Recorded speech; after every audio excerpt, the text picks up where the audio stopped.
We're the lovers on the street, we're the litter on the breeze. And I thought, okay, that's really good. We're the litter on the breeze.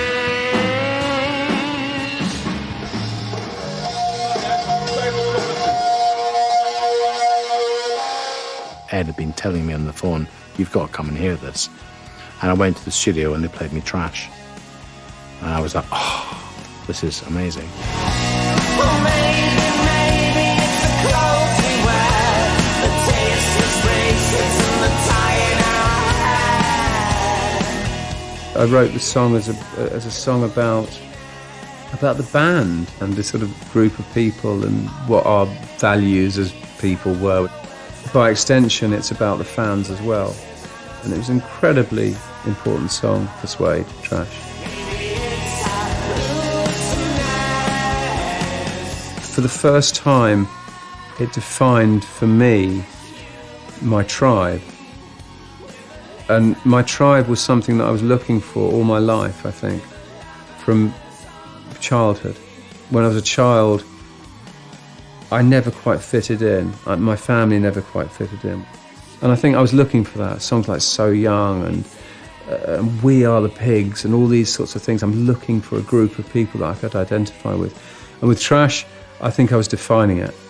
This slightly lost group of people that weren't connected geographically, but connected in terms of who they saw themselves as. A pop star type limo will be picking you up tomorrow. This is to take you off to Top of the Pops to do your pop star number 3 hit thing. Have fun.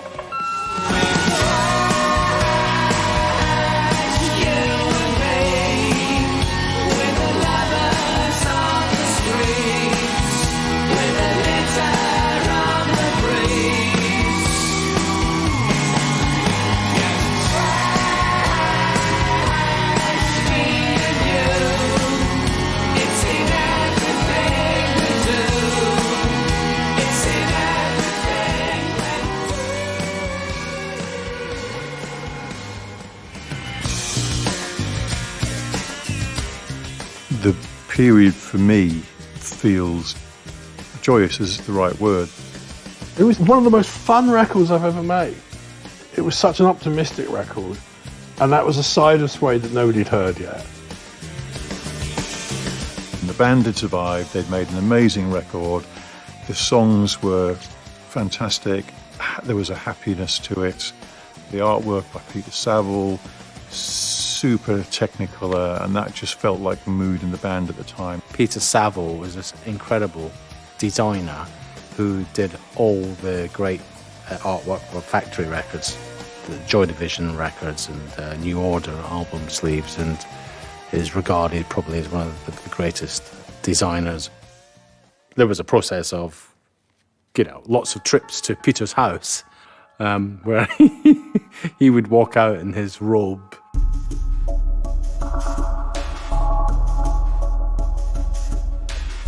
I'd come at about 2 in the afternoon, 3 in the afternoon, in breaks between recording, and you'd always be in your dressing gown. Yeah. And you'd sort of like wander down the stairs and kind of like, blearily yawning and asking for coffee. Yeah.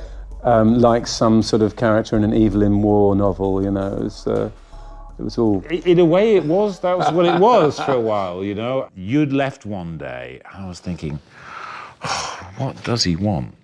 And I went back and looked on the bookshelf, and I found this, Paul Wunderlich.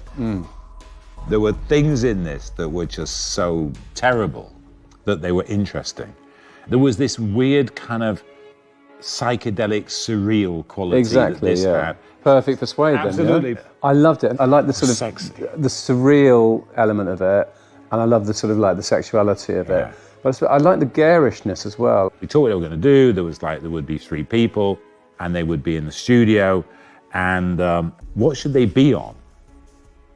And what I was thinking was that in lots of the Wunderlich pictures, there were things like zebra skins and tiger skins and things. So I was thinking, should it be some kind of rug? And then you went, well, it's a mattress. There's too many drugs, right? So then you said, like in a squat. And of course, we found this amazing striped one. It's the mattress makes it. The mattress is what gives it this kind of cultural demographic. The mattress is brilliant. I think it was incredibly satisfying making that record. And Matt's talked about the importance of revenge as a motivation in making music, and he's absolutely right. You can't keep us down. We're back. We're trash, but you know, we keep coming back. I think the press, some of them were slightly disappointed that we didn't fall flat on our faces, you know.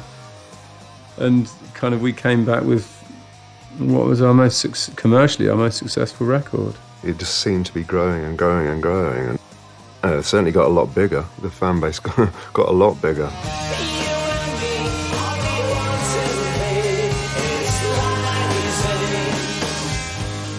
And the 5 singles that we took from that album all went top 10. We had 5 top 10 singles from Coming Up, which was unprecedented.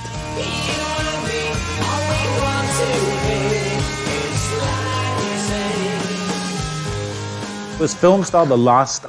I think it was the last single. Because this is Peter sitting in the back of Yeah, he a limo. decided, Brett decided that I was a suitable casting for the sort of slightly past his sell-by date, you know, kind of actor. The louche playboy, yeah, maybe you know. some British yeah. guy, a little bit louche who'd ended up in Yeah, Hollywood. and Peter did it. So But, that's him sitting in that's him in the photo. But was past his prime.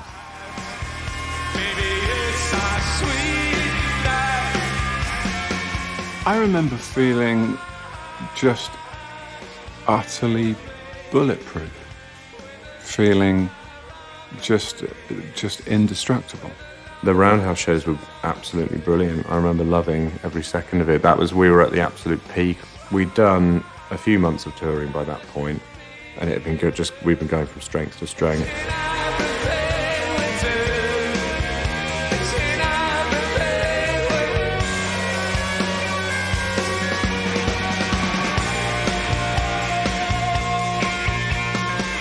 At this point when we played the Roundhouse in '96, that period playing here was almost like a sort of little pinnacle, wasn't it? Everything felt very rosy at that point, didn't it? It was like 6 months into a 16-month tour that we did for Coming Up. So it was in the middle of it. It felt fun though still, didn't absolutely, it? It was like playing here was a real moment, I think. Just everything really loud, everything really fast. Never any gaps between songs. Just pummel them for like an hour and a half and then go out.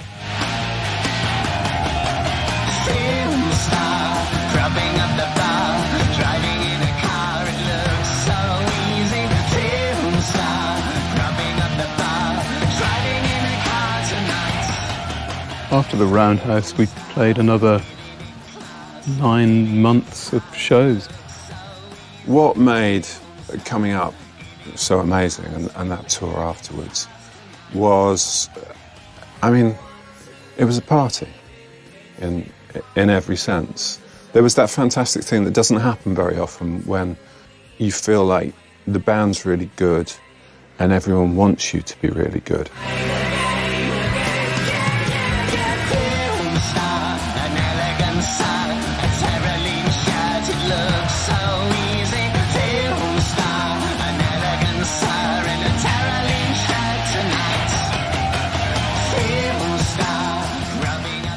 You've always got to remember that happiness is fleeting. It's just a moment in your life. You just have to grab hold of it and, you know, it's gone like a puff of smoke.